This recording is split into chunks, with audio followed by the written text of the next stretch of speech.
I think now we have online people, right? First speaker will be Zachary Rowe. Zachary Rowe? Thank you.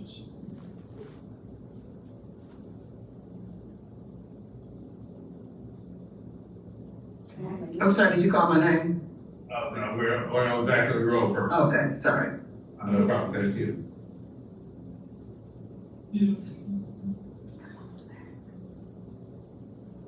And then it dropped off, so.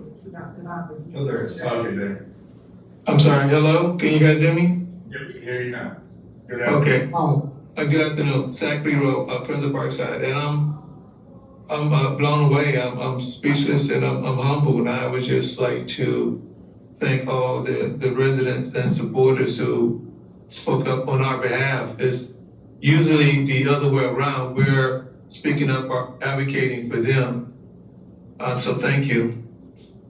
And I think also I'd just like to thank Chairperson Hosley for your great remarks. I mean, I think there's a way forward.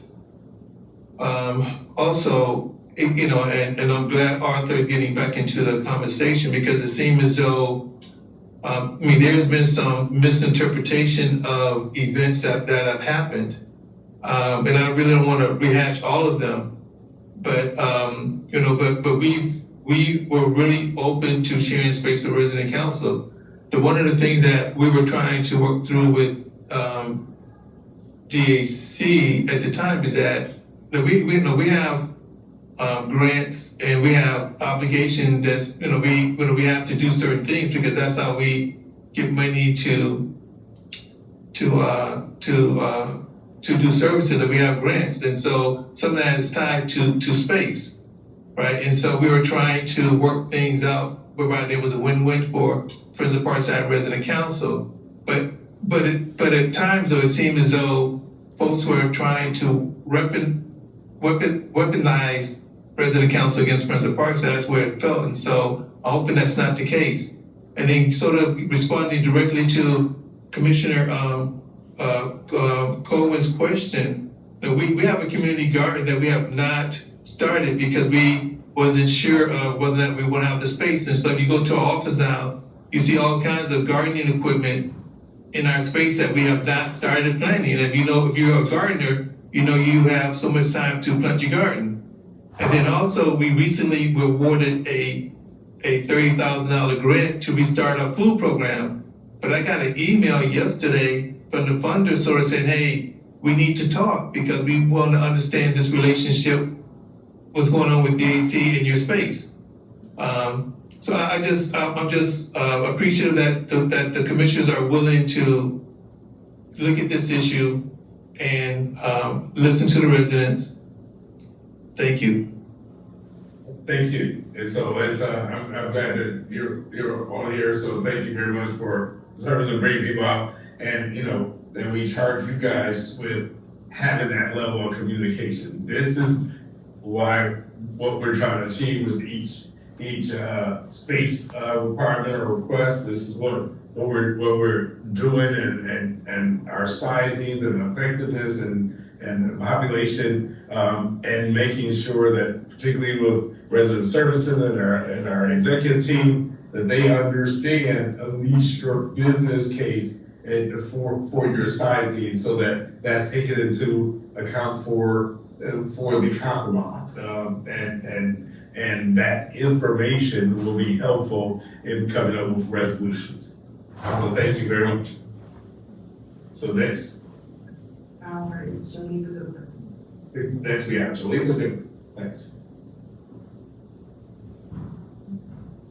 There we go. Excuse me. Good afternoon. Good afternoon, everyone. Wow. Okay. I'm gonna read my speech in maybe a minute just to comment on a few things. I come before you today not just to elect the president of the resident council, but as someone who has lived, served, and stood with the resident of this community throughout thick and thin. What's happening at the villages is not only disruption, it's deeply disappointing. I must call it what it is, bullying.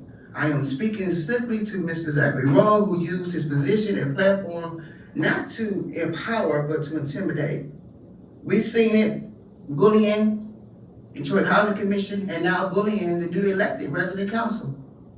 This behavior is not only unprofessional, it's harmful to the people we all supposed to be serving. Let's be clear, the resident council is not your lieutenant. We are elected by the residents, for the residents. Our job is to advocate, plain and simple, but instead to be allowed to focus on important issues like relocation, maintenance, rent concerns, and safety.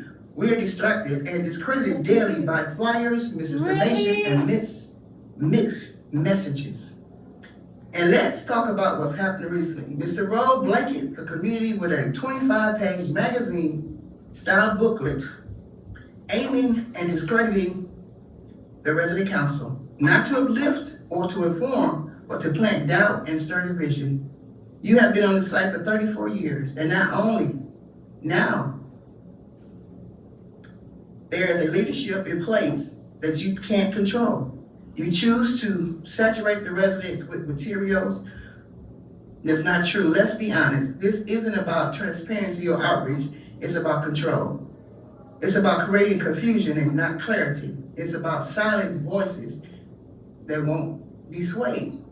Some residents didn't even know about the relocation meeting yesterday concerning the new development. Why? Because they were overwhelmed. They lost in the sea of flyers and pop-up rallies. There's no coordination, no courtesy, just chaos. This is not advocacy. This is manipulation. And I want to make it known, the resident council still do not have access to an office space. We are entitled to the space to work, serve, and to meet with the residents. DHC responsible for ensuring the space provided. They are aware of this, and we are told, and I know that they are working on it, but the delay, we've been in office since January. Combining with the confusion being created, making it much harder to do the work we ain't doing nothing. We know our assignment. Now the Board of Commissioners, they are well aware of what's going on. Thank you. They are well aware of what's going on and asking to act fairly and to accommodate, to be accountable. Is this from you or is Do what this is from the just, council? do what ensures both sides to serve those who claim to support and are held to the same standard of respect, responsibility. Because this should not be about politics, power, or personality. It should be about the people. Thank you. We didn't It's ask the for people. chaos. We didn't ask for conflict. We asked for collaboration. And when that doesn't happen, we were met with confusion, disrupting, and attacks on our leadership. And to say that this is not advocacy, this is manipulation. We need clarity, we need order, and most of all, So why haven't you called? we need a space to serve the people who elected us.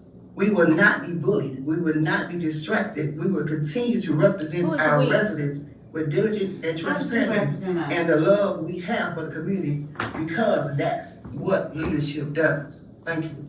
Leadership have meetings. So thank you very much. It's, And not on Zoom.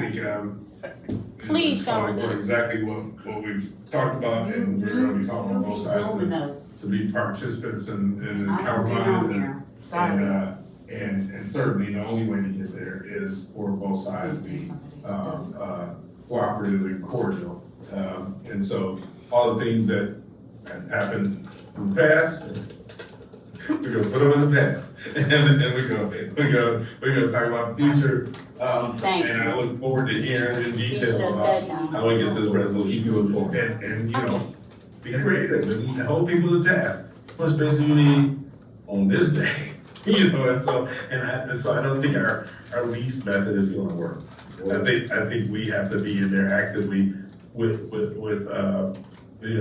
our resident services group, organizing that space and making sure that people have what they need when they need it, but only what they need when they need it, so that we have room for growth and room for everything else. And so I look forward to hearing how that works and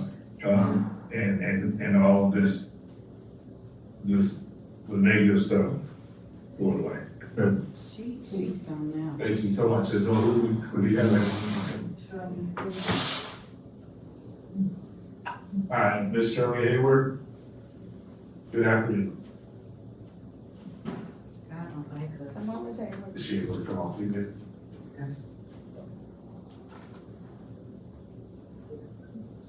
Okay, and you should be able to mute yourself now, thanks. Oh, okay. Can you hear me? Yeah, we sure can. Good afternoon. Okay. Good afternoon, everyone. I had wrote out this speech for you real quick, but I'm just gonna speak from the heart. First off, I wanted to thank you for this opportunity that I could speak to you about my concerns.